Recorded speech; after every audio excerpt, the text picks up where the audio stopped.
Yo, here we are. It's a Monday. I don't think I've ever streamed on a Monday. And Oh, we just for sure have. have we? Yeah, a few All right. times.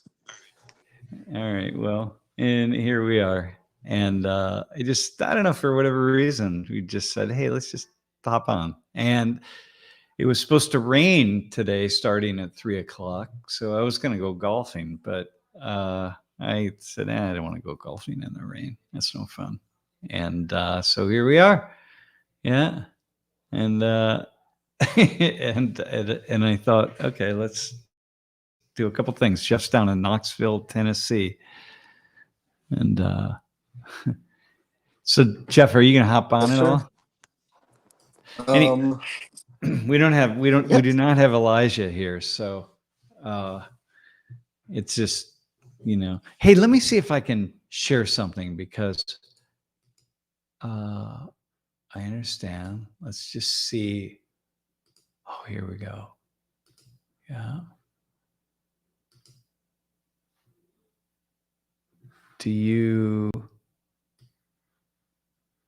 There we go. Oh, yeah.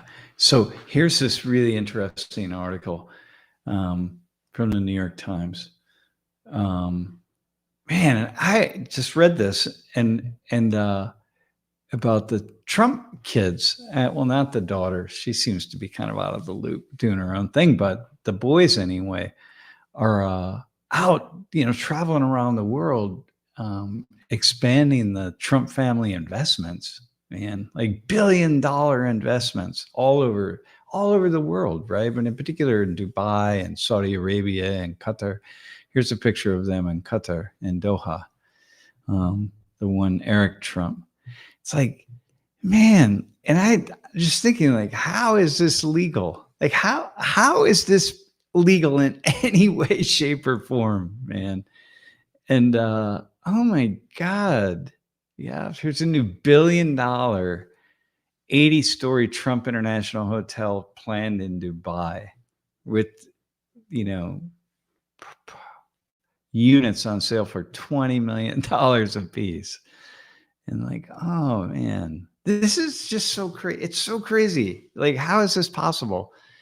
And if you think about like Biden, and you think about Hunter Biden, and how the Republicans and Fox News and so on went apoplectic over that dude. And the Clintons, the tiny investments that the Clintons make relative to this, like, this is just right out in the open. Like, oh my God. And Trump is, he put all of the assets in this, and he put his kids in charge of his assets. But like, come on, man, that's just, for the rest of us little people, that is just not, this is not kosher at all. Like, oh man. Yeah. So anyway, I remember here's this thing about Billy Carter. Yeah, that he got involved in some beer business, that making Billy beer, and that was a big corruption issue, right? Neil Bush, it's like, oh my God.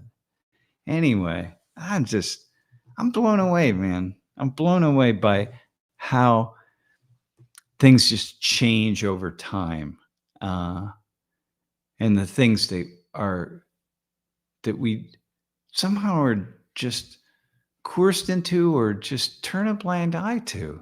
Man, it just seems, wow, it's so disappointing, that level of corruption. And that, to me, it's corruption. Even if it's not corruption, it is corruption. Like, there's no way that if you're a leader of a nation, that you tell your entire family, everybody, to stand down, man. You're not going out. You're not building these big new investments with these nations that are also, they're doing business with the government of the United States of America. Like, you can't do that. Of course, you benefit from the fact that your father is the president, and is also only temporarily not the head of your company just temporarily, just while he's president. And as soon as he's no longer president, he becomes the chief executive again. Like this, how is that? How in any way, shape, or form is that okay? Is that okay? And it doesn't matter. Like if you like Trump, it's like you should be absolutely outraged at this. And if you dislike Trump, of course, you're already outraged at a million other things, many of which probably don't make a lot of sense. But you should be outraged at this. Oh my God. Yeah, it's just like this. We've lost it, man. You know, we are when we're in Seoul in a couple of weeks. I'm taking our students to visit to City Hall, and we're gonna do a couple things at City Hall, like have a couple meetings, speak with some officials, and then go down into the basement of City Hall where they have this big, massive room where they track every bus, every subway car, every taxi, every train across the entire city. And they know, how many people are in the taxi and how many people are in each bus. And because when you leave the bus, you have to use your pass to get out of it to indicate that you've left. So they know how many people are in everything. And you see this massive screen, and they can zoom in and zoom out. And they have, of course, cameras all over the city. And it's fascinating. You can just track everything, right? So it's the control center, the transportation control center for the city. Anyway. So we're going to visit that. Lori and I visited a couple of months ago, and it was fascinating. So we said, okay, let's take our students. But what's interesting is we were going to take some Korean students with us. And so this is a story of corruption, right? We were going to take some Korean students who are studying at Konkuk University. That's where we have our course. And they called me and they said, hey, listen, it looks like the mayor of Seoul is going to run for the presidency in Korea. And everybody assumed he was going to run, and I assumed he was going to run. And they said, so listen, that means that you please don't bring any Korean students with you. At least Korean students who are over the age of 18 and can vote, because we're not allowed to do that. Meaning, like, they can't even visit City Hall while the mayor is there. And it's possible we're going to have a conversation with the mayor that he'll, give us like 15 or 20 minutes or a half hour, I don't know, to talk to our students, because I know the mayor. And so we've asked if he can do that, fit it into a schedule. But he decided, we can't even take Korean students. That's the level of corruption, right? That's corruption to them. It's like, oh no, there might be 10 students here who would, who would turn around and vote for the mayor. He would be seen in a room with these people, and that would be like seen as him trying to persuade these students to vote for him, as if like, fuck, like seriously, as if that matters in any way, like, please. Meanwhile, back home in the United States, we have the sons of the president going out with the president's company so of course, once again, he's stepped down from his leadership position in that company temporarily, but it's the family business. Meanwhile, the sons are out raising billions and billions of dollars with the same people with whom we formulate policy in the United States all around the world. Man, that is unbelievable. That's why all the Korean presidents end up in jail. By the way, not all of them, but a lot of them do. And so many Korean politicians end up in jail or being fined because the bar for corruption is so low there. And the bar here is so high. Man, that's so disheartening in every way. Yeah. So anyway, that's kind of sad, really sad. Yeah. So what else do we have here in the news? God. Yeah. Yeah, it's just, oh my God. Well, here's one, man. Here's another one on, this is, yeah, I'm going to share this. I'm going to share another one. Give me 1 second. Yeah. On the sagging dollar. Man, listen, once in a while I'll do a deep dive into finances and economics here in the United States and, just the larger global finances and stuff. But the dollar has been just the global currency, man. And here they're saying it's 90% of all transactions around the world are involved the dollar in one way, shape, or form. But man, that stuff is the BRIC nations and China in particular is just kind of waiting it out. It's not going to be the global currency forever. Because it's just not the United States. We're now going to be starting next year, 250 years old, and we're a really young country. The other day, I was listening to a Chinese broadcast, and it was the finance minister from China.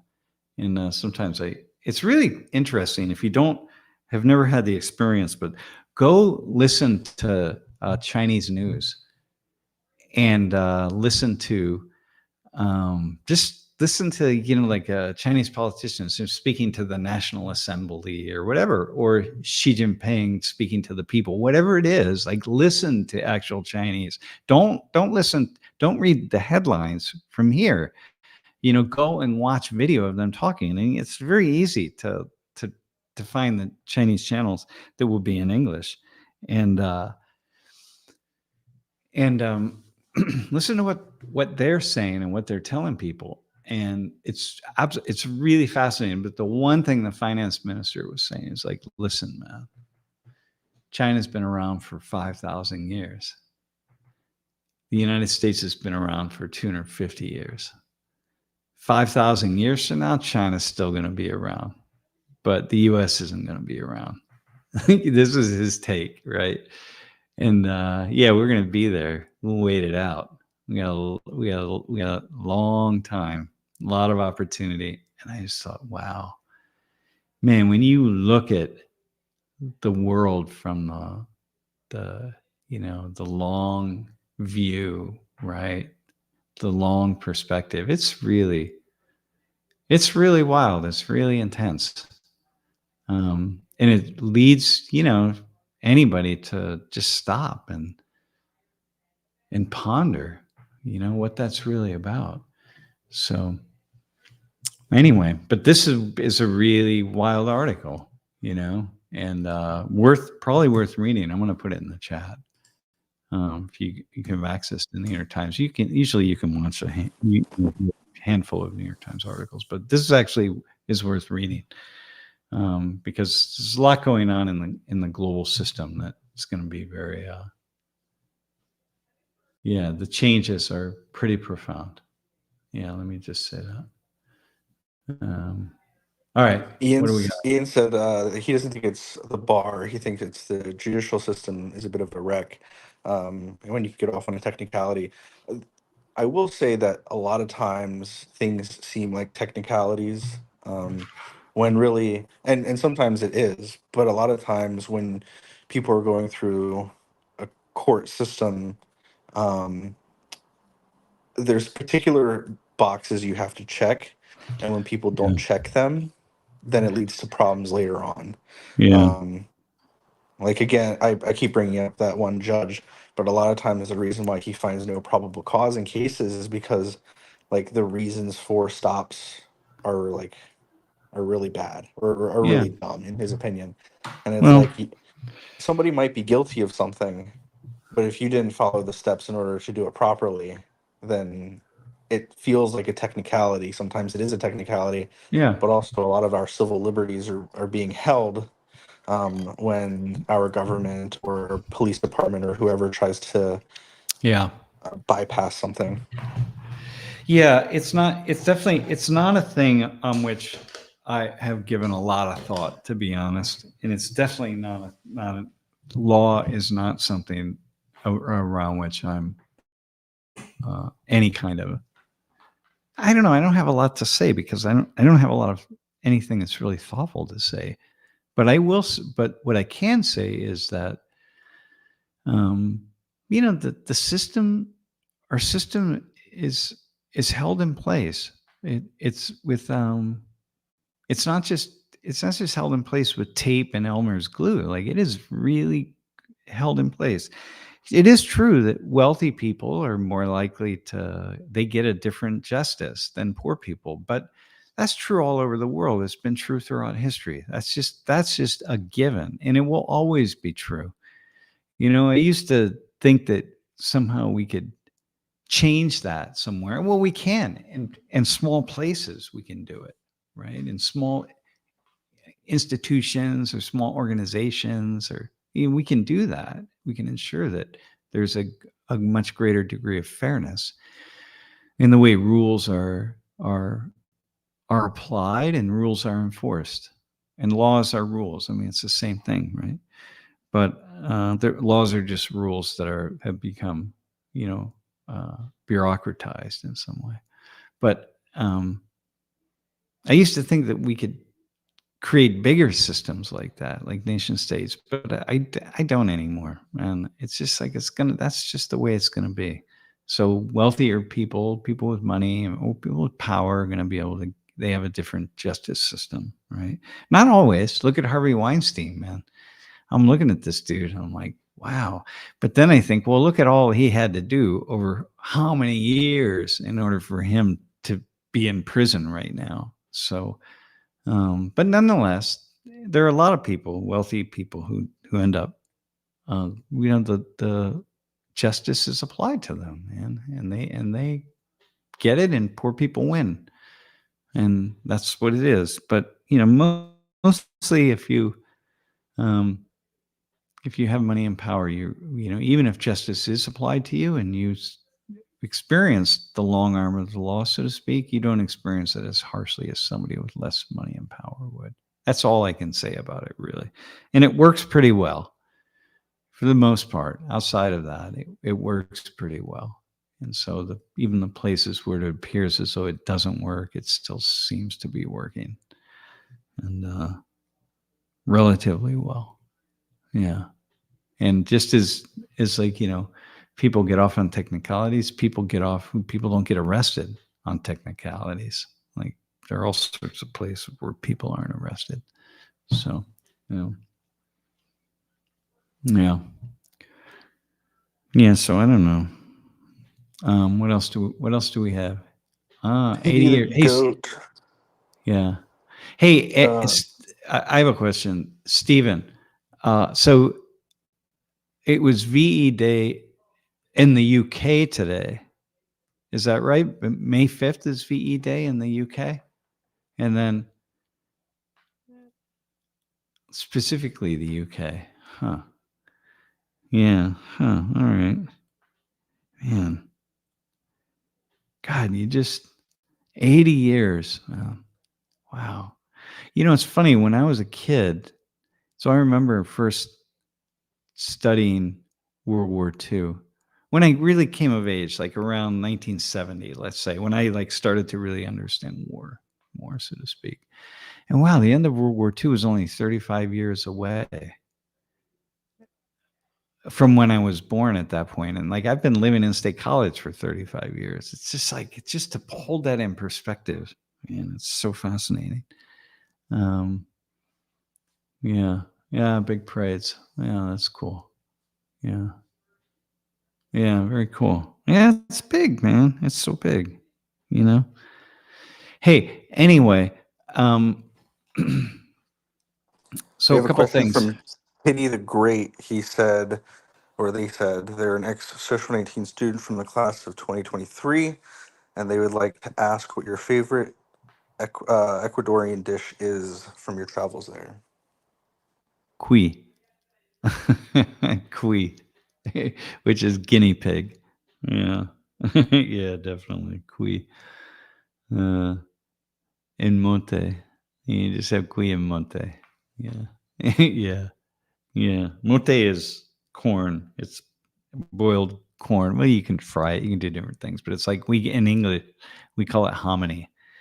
But yeah, guinea pigs are really quite delicious.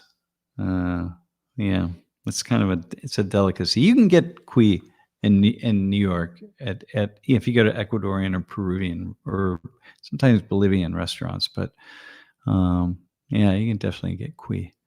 And if you see Ecuadorians and Peruvians like playing like in a park, having a barbecue or a cookout or something, it's very common for people to grill cuy. Uh, it did not squeak when it was eaten. It squeaked when you killed it, though. I mean, I assume it did. I was, yeah, yeah, very tasty, man. Great. Yeah. No, it didn't. Yeah. All right. Uh, yeah, Qui. Yeah. Huh. All right. What else do we have? All right. So, this past semester, somebody asked me in class, or they asked me what my all-time favorite class was, and they didn't really have an answer. I think maybe one of my all-time favorite classes. One thing I was going to do last Tuesday, instead of what I did, I was going to just answer questions, like just have really an open conversation, like I did a couple years ago when I did that class on unfocusing on Israel and Palestine. And I thought, it's kind of nice. It'd probably be good for my students just to, maybe it wouldn't be, I don't know, just to hear me just talking about different things that I think. But the problem is, I felt like in the end, I just felt like people wouldn't really want that. And so yeah, Eric Sell, random streaming. I was going to golf this afternoon. I went and hit some balls earlier today. I was going to actually play around, but then it's supposed to rain here, so I backed out. I'm not golfing anymore. Anyway, I thought maybe just answer questions, just talk, and then in the end, I didn't do that. I didn't have it in me. I just felt like nobody wants to. Students don't. I mean, I might like it. I might enjoy it, but I don't think that at this point students will. They were really antsy and really getting ready to get out into the world. So I didn't do that. But all in all, I really enjoyed the semester. Jeff, I think what you said about the about the numbers were, pretty cool. I mean, I think it's what do we have? Hang on, I'm gonna pull this up in a second. Hold on. Yeah, got it right here. Here we go. Right. So we streamed for 80 hours this past semester, and all the videos, the spring videos that we made, generated 22.2 million views on YouTube, which is a lot, man. 22 million views on YouTube and 100 million on Instagram. Wait, Jeff, you said impressions. So impressions is views, right? Same thing? No, impressions is different, especially on Instagram. It means that we popped up all people's feeds. This semester, in terms of views, we actually didn't do super great on YouTube specifically. On Instagram, that 100 million is a little high. That was just an estimate based on what I heard. Instagram doesn't do analytics the same way YouTube does. On YouTube, I can just go back to the first time that the channel was opened, right? For Instagram, it just does the last 90 days. Yeah. And so we did some. for the most part, we had a lot of the analytics from this semester, but we estimated and then I guessed before I heard a response. So it's closer to like 50 million instead of 100. So about half of what my estimate was. But um, for Instagram, we really just pushed it for the first time this year. And Yeah. so not too bad. And then, yeah, I mean, we did a ton of streams. We did more office hours this semester than ever before. Mm-hmm. Um, Mm-hmm. it's been a good semester. The classes I think have been really good too. Yeah. Yeah. 127 volunteers. That's pretty cool. Uh, yeah. Yeah. Hey, let me respond to Patrick Olcott here. This, when talking about DEI, I was hoping you would touch on the fact that it is essentially pulled from critical theory. Yeah, this is the issue, right? There's this kind of, you know, critical race theory. It is. It's just somebody. These academics started to think about how, look, in the end, if we're going to talk about race in the United States, we've got to talk about discrimination, and we got to talk about just de jure and de facto discrimination, like discrimination that's happening just because it's happening, discrimination that's written into the laws and procedures of the land. Okay. It's institutionalized, so to speak. And we really need to talk about those things. Like, you can't talk about race and race relations without talking about discrimination at these two levels. Okay. And then what they said was, and we're going to call this just like, this is like a critical vision of race. And we're going to lay out the theoretical sort of outline for what that means, right? And kind of put it in place. And, theory is just nothing more than linking together a series of hypotheses or cause and effect propositions, which is what hypotheses are, right? That we can test in some way, operationalize and test. And so that's it, man. So we're going to call it critical race theory, and that's what it is. And so critical race theory has been around for 30 plus years, and it really was mostly limited to scholars who are really doing deep dives, man, writing articles and writing books, mostly for other scholars. Nobody's reading this stuff. Like, once in a while, like some knucklehead professor like myself will assign some article in their class, but students don't read it. They're not going to, this stuff is so dense. It's so dense. It's written for scholars, for other scholars, right? So when you write that kind of stuff, you're really writing to impress your colleagues and to impress yourself also, because what you're doing is you're taking deep dives into your own consciousness. And so, you want to just see how far you can go into understanding and explaining something. But you're always, in the end, you're doing it to yourself or with yourself, right? And then you let your colleagues in on it. Okay. So this is critical race theory. And that's all it is. So nobody's teaching it, because you don't teach that. And if you say that you're teaching it, you're only teaching it a tiny amount, because there's nothing it's deep. You're teaching it at a very surface level. Like I taught a senior level class on race and ethnic inequality in our African and African American Studies department for about 13 years here at Penn State. And all the stuff that I had my students read was very much more simplistic stuff, because you can't read stuff like that, Anyway, I never ever talked about critical race theory. It was just a thing. Like, I have no reason to talk about it. So anyway, when DEI, when that was first brought out, that we're going to attack the universities and all this leftist propaganda on race, it was critical race theory that people like me were going like, wait, what?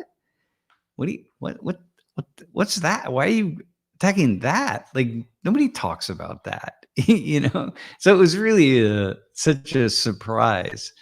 And then it's like, we're going to attack conversations about discrimination. It's like, okay. But no one ever did that. What they stayed with, we're going to critique this critical race theory as though it was an apologist type propaganda orientation that professors and people on the left professors on the left, we're imposing on students. And like, dude, yeah, we imposed it on students. We said, here, take this article home on critical race theory and read it right before you go to bed, because you'll fall asleep in 60 seconds and have a really great night's sleep. So anyway, and DE&I then, of course, is not really related to that. Well, I suppose it is. The discrimination part of that is, but DE&I is a different kind of thing. It's just different waves of conversation. And I'm misunderstanding what you were saying. But in my opinion, if you really dig down into what critical race theory says, it's essentially saying that there is no objective truth. Well, no, that's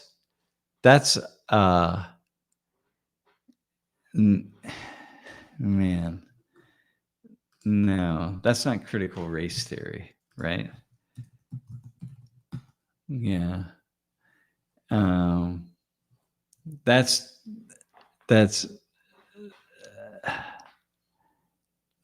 just critical theory, right?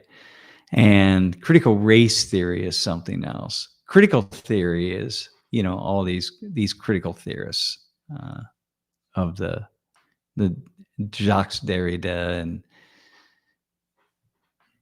and Giroux and all these folks. Anyway, my brain, by the way, I'm in like classes ended last week, so my brain just starts to really wire down. So anyway, Patrick, that's just critical theory. And yes, that is essentially where you get to. There's no objective truth. And the reason for that is because these folks this all emerges out of these intellectual scholars with a philosophical orientation who sit back and imagine, no, it really didn't spawn critical race theory. Critical race theory is really it was started by these scholars who taught in law schools, and they were just looking at the legal aspects of race. That's the origin of critical race theory. So these scholars, legal scholars. Anyway, but these folks in critical theory, there's no objective truth to anything. It's like you're sitting back, smoking a joint, and just imagining just going into the deep dive of consciousness. Yeah. So so it's a naming problem then. Yeah, you were right. It's very much a naming problem. It's just that these kind of things started to emerge. And so anyway, it's fascinating, right?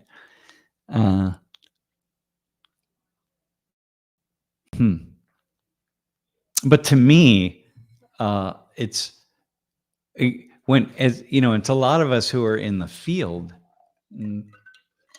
when people were attacking critical race theory, it's like I knew that everybody had to go look it up to see what the hell it is, because no one knew. Like, what are you're attacking this thing that we're teaching, even at the level of like grade schools and high schools. People were making the argument that people are teaching critical race theory to little kids. I'm like, oh my God, no, they're not.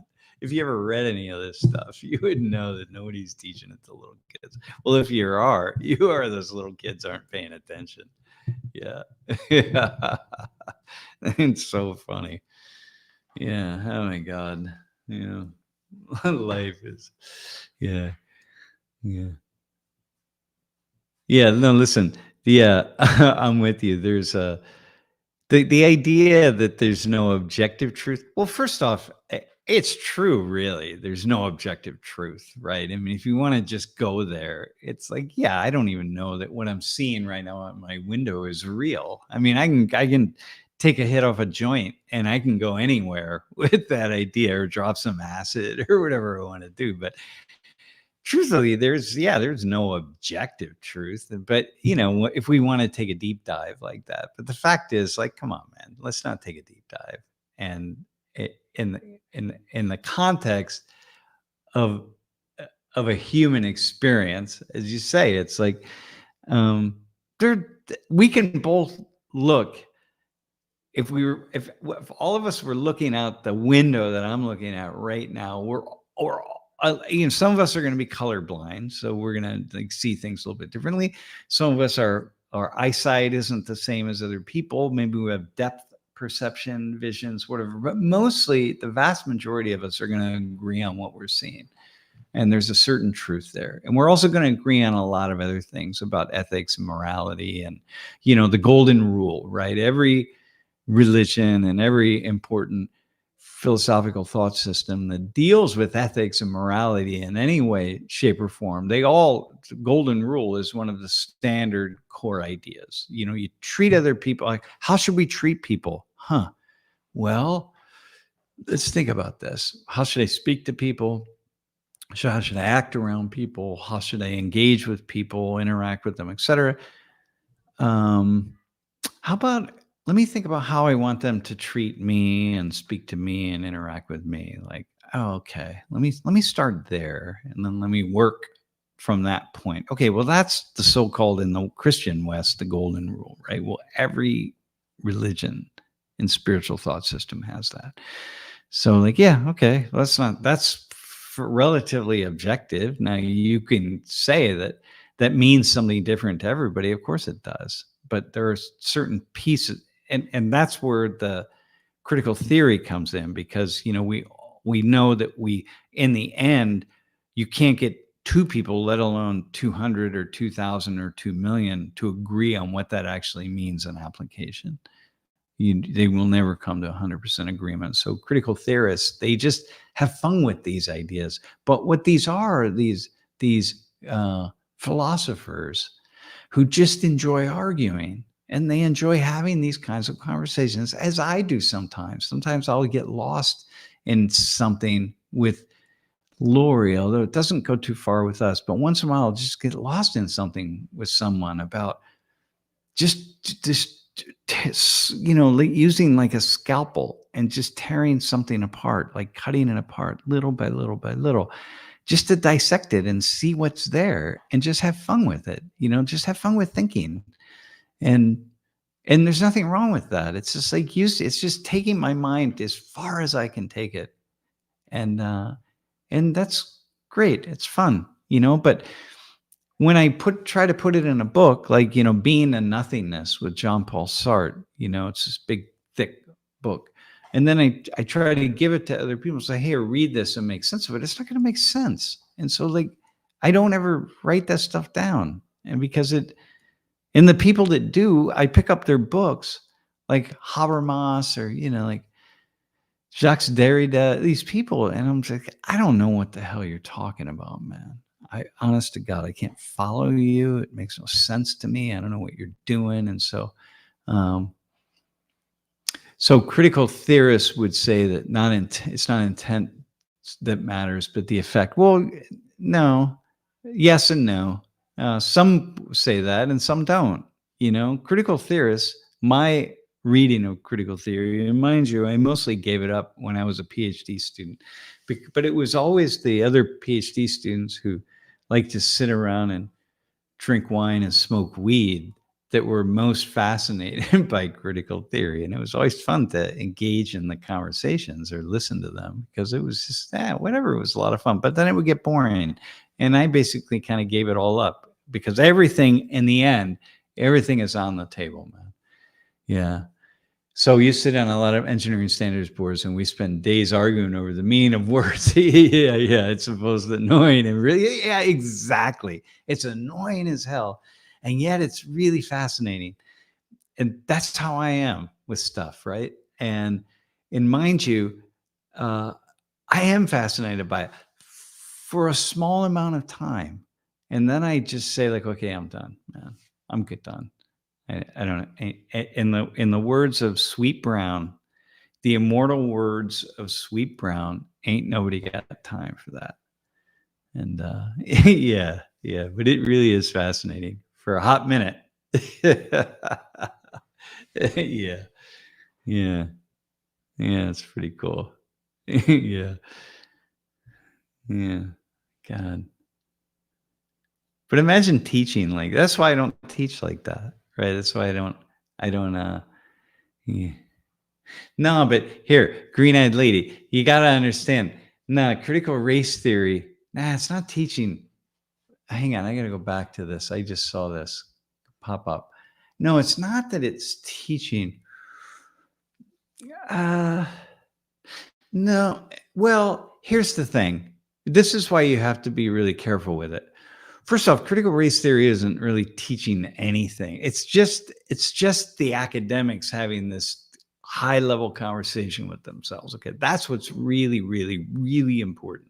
Okay, there's no theory in a way, and it originally emerged as a way to see if we could people could formulate a theory around something. Just the way power and law was used to really oppress people, right? Okay, it's not that it directly teaches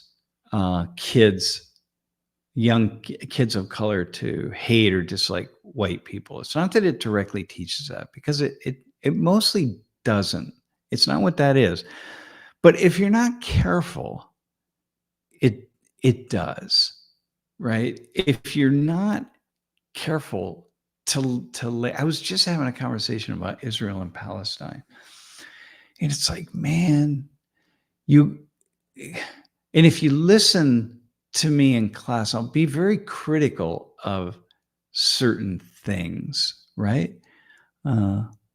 Including, like white people or white power or white whatever, right? White privilege or white advantage. But I'm very careful when I do that, because I don't want to lead people into the place of saying, oh, so therefore it's all white people, or it's all the white system, or it's all, the whole thing is stacked against. It's like, no, it is, and it's not. It's not all white people, first off, but you got to be so careful in which when you do that, when you have those conversations, and a lot of people aren't. And because they're not,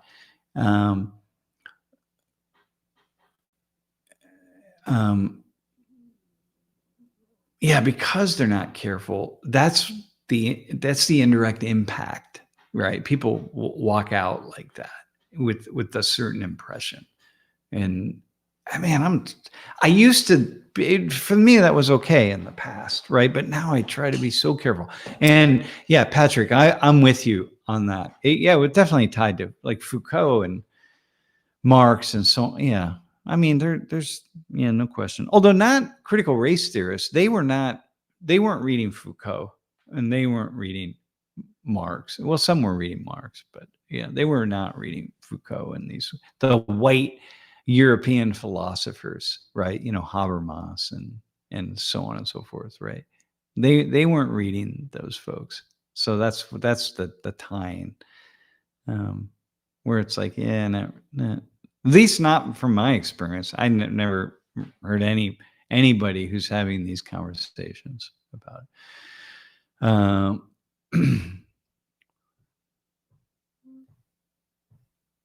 Yeah, so Mark the rest. So about DE&I, I've recently become aware of your own potential blind spot and automatically assuming DEI is intrinsically good, and that we just need to do more of it without regard to doing it right. Yeah. Like, so for example, I told this story, I think, in class of the one place for me was very early on in my time at Penn State, when I had this kid, who was the son of a really prominent Penn Stater, not in the administration, but a very prominent Penn Stater who was black, and his son came here, and the father sort of made the son be responsible for himself. The father had a lot of money, man, and the father made the kid be responsible for himself. He's like, listen, man, you went off and you did this and you did that. That's fine, but now you got to come back to Penn State. You got to pay your own way. Well, the kid had money because he went off and made money,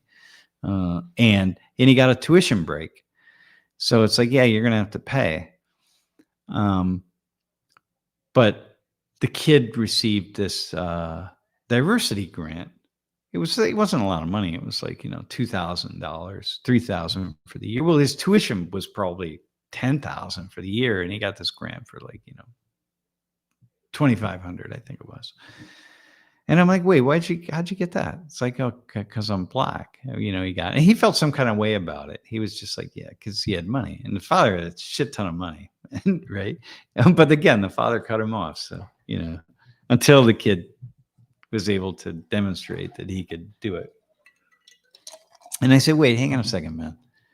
And at the same time, I was dealing with this white kid from Maine who was really poor, man. This kid was so poor. Man, I wonder whatever happened to him. He was such a nice kid. And he came to Penn State. I don't know why he came to Penn State. He never should have come here, but he did. And this kid was hanging on. He was working 3 jobs and he would just in the end flunk all his classes because he had no time because he was working all the time. And the grant money and the this and the that, and he couldn't get the paperwork he needed from his parents. They were really poor. They lived he showed me a photo one time in this broken down trailer in rural Maine. I'm like, dude, how'd you ever get here?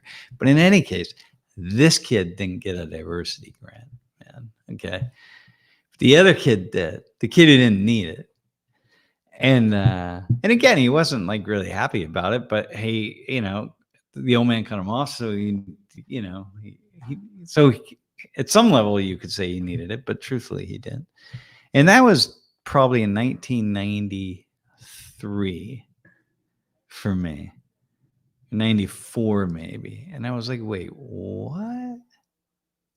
That was when the light bulbs went on in terms of the DEI stuff going like, hang on a second, man. Well, we didn't call it DEI back then, but this is a problem, man. This is you cannot do any kind of affirmative action stuff, anything that's based on, trying to rebalance the scales, because the fact is, that men compared to women, white people compared to people of color in the US on average, right? Just as a whole aggregate are far ahead, right? But you can't try to rectify that without dealing with class. And of course, it's always going to be the wealthier people, the people who are less likely to need the assistance, who are going to be able to use their wisdom and thoughtfulness and organizational skills to apply for these kinds of things. Because this kid in Maine, this kid had no way of he grew up in a rural Maine in a broken down trailer, man. Fuck. There's no way this kid had any ability to navigate the system, to lobby for himself, to take advantage of any resources that might be available to him. Now, had he been middle class and white, or upper middle class and white, he could have navigated all sorts of things, but he wasn't able to do that. Well, same with a poor Black or Native American kid or Chicano kid, compared to someone who's upper middle class, which is why, we say if you don't bring class into it, these are going to be systems that benefit people who already have privilege, whether, they're people of color or they're, disabled people who are disabled or whatever it is, right? So that's the nature of programs. You have to bring privilege into it, and privilege is class, and it always has to be part of it, or else it's not gonna work. Anyway, it's gonna be a problem. So that was a blind spot for me that I saw pretty early on, to go like, oh, hang on, man, this is not fair. This is a problem, man. Yeah. So it's like, yeah, Ian. So you're fast. Yeah, this is the thing. This is all this stuff, man. Yeah, the system. Yeah, you got to work the system, man. And if you had money, if you were in the upper middle class, or you and your parents or whoever would have figured out a way around that. So by the time you applied for FAFSA, it wouldn't get turned down. But you don't know how to do that So this is a thing. It's such a fascinating thing for me to see that. But anyway, that's my piece, Mark, on DE&I. Yeah. So you got to do it right. If you don't do it right, and you got to be so careful about doing it right, because people are very, careful about it. Yeah. Did we, Eric, did we time travel backwards? Wait, what are you referring to? My computer disconnected from the internet because I think they reset it in the building. Wow. So I don't know what was cut off or what wasn't cut off because I'm listening on my phone and nothing cut off. But I think we might be disconnected at the moment. My computer's No, it not looks like we're connecting to in. this. No, the stream is running. I got it running on my Oh, computer. okay. Yeah. I haven't seen it. Yeah. It's crazy. Life in the fast lane. Yeah. Yeah, I'm still here, man. All right. So, Jeff, you can put yourself in the background though if you want, or whatever, unless you're gonna hop in. But whatever. Yeah. Okay. So, anything else? Any other? What are your thoughts on the corruption and waste of money DOGE is digging up? Well, here's my take on that. Systems are incredibly. My own household system is complex. The way Lori and I, have organized our money and organize how we do things here. And if someone from the outside just came in and just said, "Hey, listen, here's what you're going to do. You're going to cut this over here, and then you're going to do this over here, and that's how you're going to get by, and it will be more efficient." And I would say, "Wait a minute, you don't even know what we do, right? You have no idea. You haven't even looked at it." So when DOGE, whatever this is, man, start just going into these places and cutting. This is just quite a problem, man. This is dumb. It's inefficient. It's dumb. Did I say dumb already? Nobody would do this. You would never do this. You got to sit. You can't. You got to sit back and you have to do a modicum of analysis about what it is that you're cutting and how you're cutting it. And yeah, you have to do that. And you can't do too much analysis because if you do nothing but analyze, then everybody starts chiming in on what it is you should and shouldn't cut, and then that's a problem. So, for example, when DOGE puts word out that they're going to cut money from these, God, what was it, man? Hang on, let me think about this. It was these new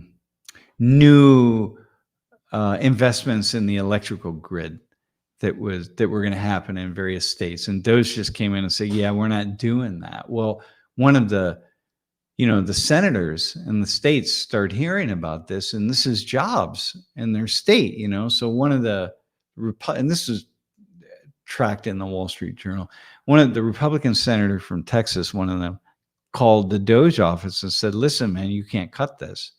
Like, this is like X number of jobs for my district, my state." And it's like, there's no way you can cut this. So in the end, DOGE didn't cut that, cut all the other ones, but let that one go. You know what I mean? And like that's that level of corruption. So there is something to be said about just going in and just cutting. Like, hey, we're just going to take 10% of your money. You're going to have to deal with that. But it's also just without giving people the ability to respond in that way. But the president and Musk and their team learned pretty quickly that yeah, you better not cut things from the voters that you need to support you. So we're going to cut them from those other voters, the people that voted for the other person, which is quite corrupt and problematic. But at the same time, it's like, come on, man, this stuff is way, way, way too complex just to come in from the outside and think that you can understand exactly what we should be doing. So yeah, that's quite a problem. It's I just I don't know. I just lose it, man. Yeah. Yeah. Yeah. That's my answer to that question. Yeah. Extra Chad. That's how is making investments from around the world the same as getting paid for doing nothing?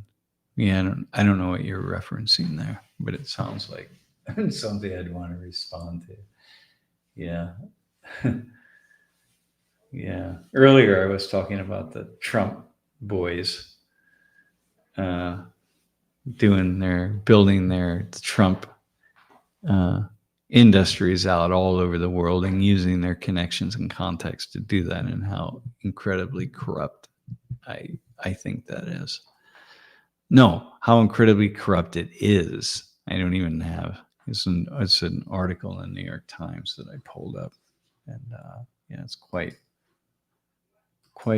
problematic, actually. Yeah, but this is the world that we're in, right? Hang on, hang on, hold on. If you weren't here, this is the article in the New York Times, man, about his son's just traveling around making these billion-dollar deals, man, and in the Emirates and Saudi Arabia and Qatar and wherever they go, Brazil, all over, man. Just damn, yeah, it's really just disgusting. Really, God, I find it disgusting. I find it disgusting that could just be allowed to happen. It's a level of corruption that is just beyond the pale, man. It's beyond the pale. My God. And wow. Yeah, it's sad. You have to have people. You have to have someone that's so rich, that they're so wealthy that money can't corrupt them. And a lot of people early on had that idea about Trump. And they would say, like, well, he's a businessman and he doesn't need the money. No, he does. His boys do, because they're taking Trump Industries and making billions and billions and billions of dollars of investments. Man, and using the Trump name. And as soon as Trump is out of office, he'll be back in charge of the business with his sons. And like, that's just, it's so disheartening. Yeah, it's so sad. See, somebody like me that grew up in the working class thinking that the world was fair. One of the reasons that I became a sociologist, I suppose, is because I discovered, it's like when I finally opened my eyes, I discovered how unfair things were in such a deep way. And then I just, for 10 years, I was just in it, just doing nothing but trying to study the lack of fairness. And I think that, what's going on today, that, the left is still on that and the right should be on it. Right. But what the right has done is, like, they if you sort of listen to the core messages, because the right is talking about fairness as well. It's just a different kind of fairness than the left is talking about, but everybody's talking about fairness. And I think the problem is we can all agree on what is and isn't fair, what is and is not fair. But you've got this set of unfair practices and principles and this set of unfair practices and principles, right, that people focus on. But the fact is, just bring them together. But people don't want to bring them together, because if they bring them together, then this side has to acknowledge that this side actually is making some really good points. And when you bring them together, then you have to join in your analysis of what is and isn't fair. And they're all things that we would agree on. So if I sat down in a room full of like very far left people and I talked about fairness in a way that conservatives on the right talk about fairness, and I laid the picture out to them, the vast majority of people would agree with 90% of what I'm saying. And then if I sat with a group of people on the right, conservatives on the right, and I explained the corruption and lack of fairness that people on the far left are seeing, the vast majority of people would agree with 90% of what I was saying. We're going to see that in class. I see it on the stream. I see it all the time because I'm talking from these different perspectives, And but for some reason, the moment someone says, like, well, this is what these people that the people have grown to learn are their enemies, you know what I mean? Those people are the enemies. No, those people are the enemies. The moment you have the idea that it's like, oh, but that's what those people believe, therefore I can't believe it. It's just, it all falls apart, man. And it's such a sad thing. Yeah. But this with Trump and the boys, that is corruption, man. If you're a Trump person, you just gotta say, like, yeah, your guy right there, your man and his boys, that is the dude. There's nothing, you can't even go beyond that. I can't even in my mind think of anything that's more corrupt than that. It would be hard. I suppose I could, but it'd be difficult. Yeah. Wow. And you got to just say it. Just like with, the supporters of Biden there were things you just got to say. Like, that's a problem, man. Like the fact that Biden was trying to use immigration as a wedge issue against the right, by sending such messages out around, being unwilling to tell people as they were gathering to come north to the United States after the first Trump administration. People are gathering all over Central and South America, coming out of Venezuela and Colombia and Ecuador and all through Central America. They were gathering and be like, yeah, okay, we hear that we're going to go to the United States. Like, it's like, you got to put the messages out like, nah, dude, don't come here. We're closing the borders down. But you didn't do that. You just let the message out there that, like, somehow, hey, well, I don't know why he did, but it's quite problematic and corrupt. And it's like, that's a troubling issue to me. I saw it at the time and I see it now. So anyway, yeah. I don't know. It's difficult. All right. Hey, listen, I don't know. Does anyone, it's self-censor. I like the real Sam, not the self-censoring Sam. Yeah. I have to be careful in my class. I gotta be careful in my class because, I'm not trying to get to truth in there. That's not what that class is about. That class is just about inspiring people to think in some new ways. Yeah.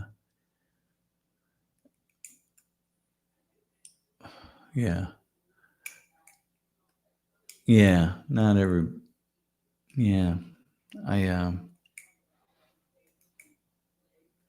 That's not my job, man. Students don't, at that age, you don't care about truth anyway, really. What you care about is trying to figure out what you're going to do in life, why you exist, if you're going to have a girlfriend or a boyfriend, and if you want to,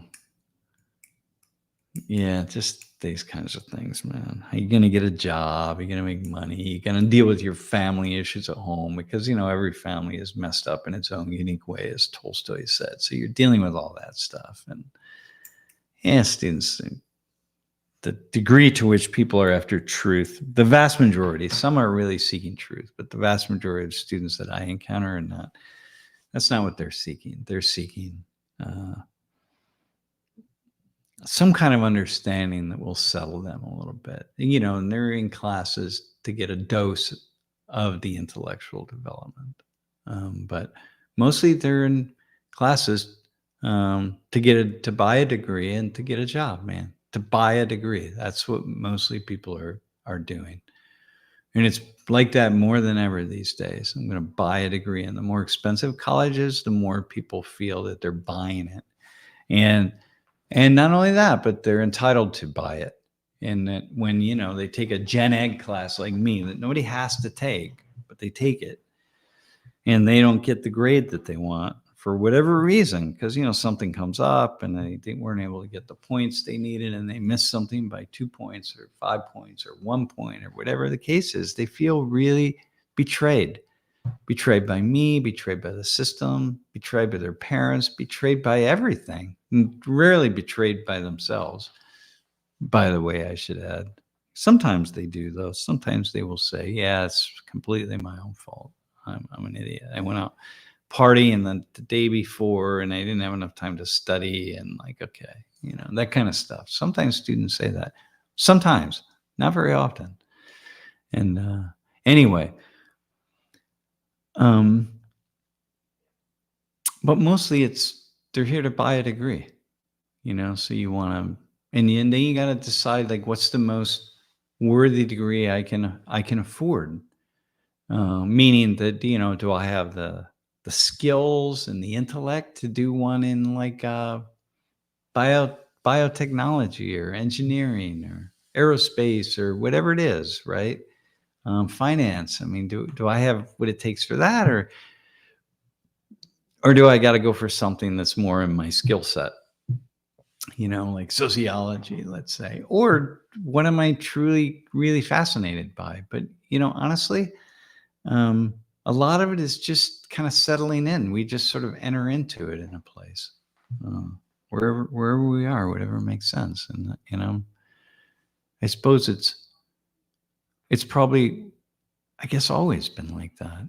You know, when I was in college, I mean, with most people, though not everybody. I mean, certainly for me, I never thought that I could make money. You know, making money and finance people and all that kind of stuff. You know, given that I never knew anybody like that, I didn't know anyone that made money, and I didn't know how to make money. And so for me, the goal was just get a job, you know, that I could make enough money to survive, but not money, like not make real money, like really serious money. I just thought that was just for other folks, man. I couldn't, man, I didn't know anybody. Lori and I were talking about this the other day. It's like, she didn't have that idea either.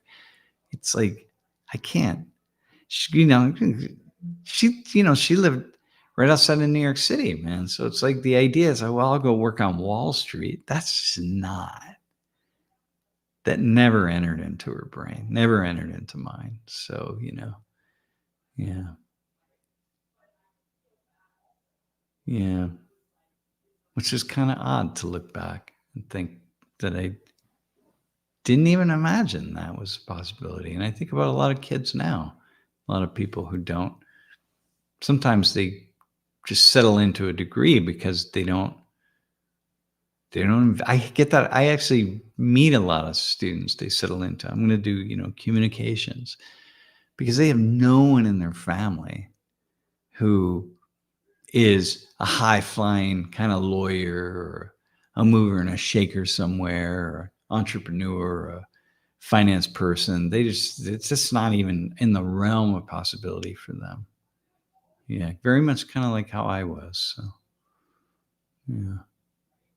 Yeah. Oh, yeah. Sociology. Yeah. Which is pretty cool. I mean, here, whatever. It's all good. Really. I'm happy about it. Yeah. Yeah. All right. Well, listen, Eric Sell, I just want you to know, I'm going to try to get down your way to Lancaster or whatever, meet a buddy of mine down there and go golfing. So, you know, I'll let you know if I, you know, probably not until later in the summer, because I'm headed off to Korea in a couple of weeks. And I won't have time, but I'm putting too many things together. Well, Green-Eyed Lady, you can expose people to different occupations, but being exposed is very different than believing that it's a possibility, you know. it's just really different. Yeah. It's, I don't know how to, I don't know how to say that other. It's like, I talk with students whose parents are, for, I don't know, they travel around the world. Maybe they have a mother or father who's like, this corporate person, and they've lived in a couple different countries, and they have complete control over their lives. And these kids, man, they just see stuff. They see possibilities. They see something for themselves that's so different than some student that grew up in a kind of a smaller town in PA or somewhere, maybe even in another state. Even just going out of state for school says something. But man, it's so different. It's not just exposing. It's like being in it in this really fascinating way, in a real deep way. Wow. Yeah, it's just a world of difference, man. Yeah. Yeah.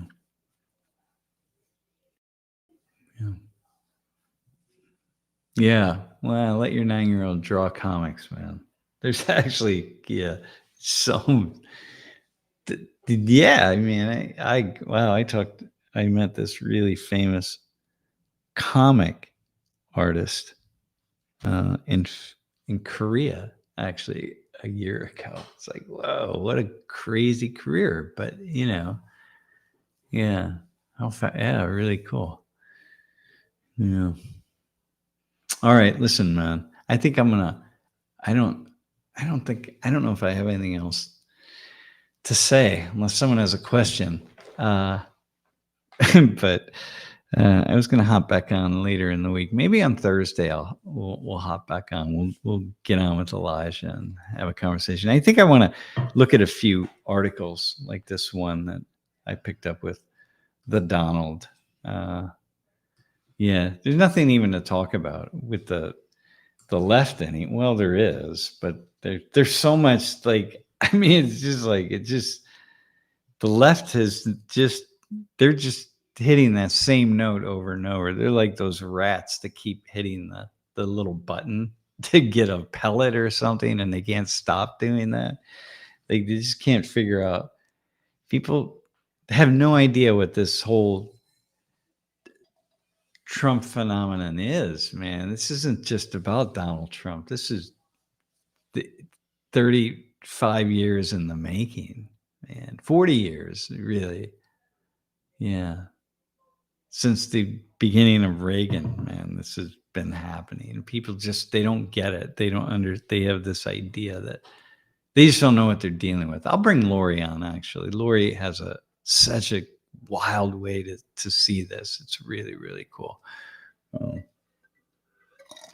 Yeah, man, this is we're in this. And so the left has sort of lost their minds over, I don't know what they're going out, having writing up a sign and going out and having a protest march. I'm like, dudes, I don't know what you're doing, but you're not doing it right there. If your job is to stand up to this big global shift, that's not happening, man.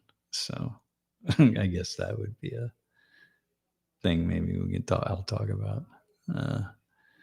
All right, man. Yeah. Yeah, I would say, Patrick, you got to work together. But the problem is this: Trump has so much power that he doesn't need to work with anybody. This is the problem. Trump right now and I don't mean this like Trump's the problem, but if there was a point at which, Obama had so much power right in the very beginning of his first administration that they did not work with the Republicans when the Republicans really wanted to work with them because they didn't need to. He had so much power, man. That's where Trump is now.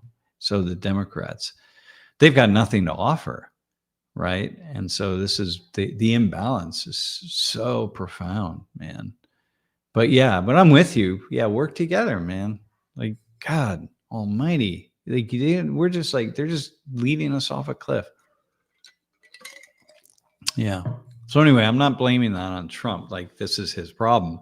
It's just that Democrats they've wasted the possibilities of, they've just thrown their power away. In fact, they've empowered Trump even more by the paths that they've taken over the past several years. And so therefore it's like, yeah, there's nothing to work on, man. There's, yeah. Yeah. Trump's got so much power, man. Well, the mere fact that he can send his boys out around the world to make these billion-dollar deals with people that are making deals with our own government, and no one calls it corruption, except some people writing in to the letters to the editor to the New York Times after reading this article, right? Everybody's calling it corruption, but nobody in power is able to say that. Yeah, that's how much power that dude has right now, man. Yeah. Wow. Yeah. All right, man. I'm gonna head out, and I'll come back in. We'll come back on Thursday. Try to I'll pick out a few things that I want to talk about. Yeah. Yeah. All right. Thanks everybody. Be well, and un abrazo grande. Yeah. Thanks everyone. Jeff, enjoy Knoxville and your work down there. Hope it goes well. Yeah. Let me know if there's something you're streaming, and I'll hop in. All right, everybody. Take care.